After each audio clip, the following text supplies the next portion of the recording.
சூழப்பட்ட கைலாச மலையில் உலகின் ஆதியும் அந்தமுமான பரமசிவன் ஆழ்ந்த யானத்தில் அமர்ந்திருந்தார். அவர் சுவாசம் கூட பிரபஞ்சத்தின் தாளமாக ஒலித்தது. அவர் அருகில் அன்பும் கருணையும் வடிவெடுத்த பார்வதி தேவி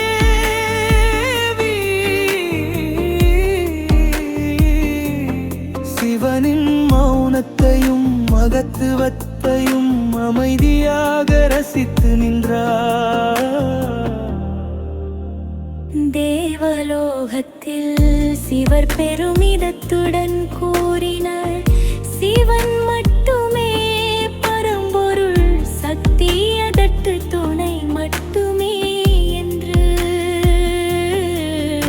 அந்த வார்த்தைகள் பார்வதியின் இதயத்தை நெகிழச் செய்தன.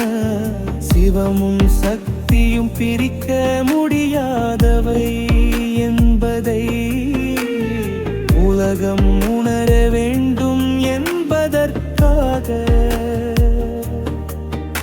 அவள் கடும் தவத்தில் ஈடுபட்டார்.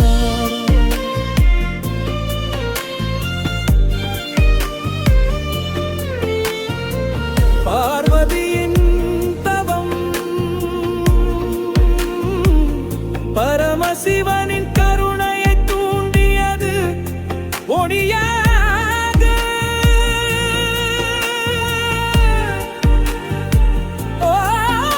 ஓசையாக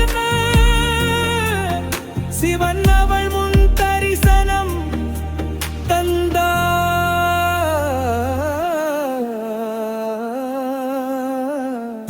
அன்றே உலகம் காணாத ஒரு தெய்வீக வடிவம் தோன்றியது. சிவனின் வலது பாதி, பார்வதியின் இடது பாதி, சிவமும் சக்தியும் ஒன்றாய் நிற்கும் அர்த்தநாரீஸ்வரன். அந்த அற்புத காட்சியை கண்ட தேவர்கள் முனிவர்கள்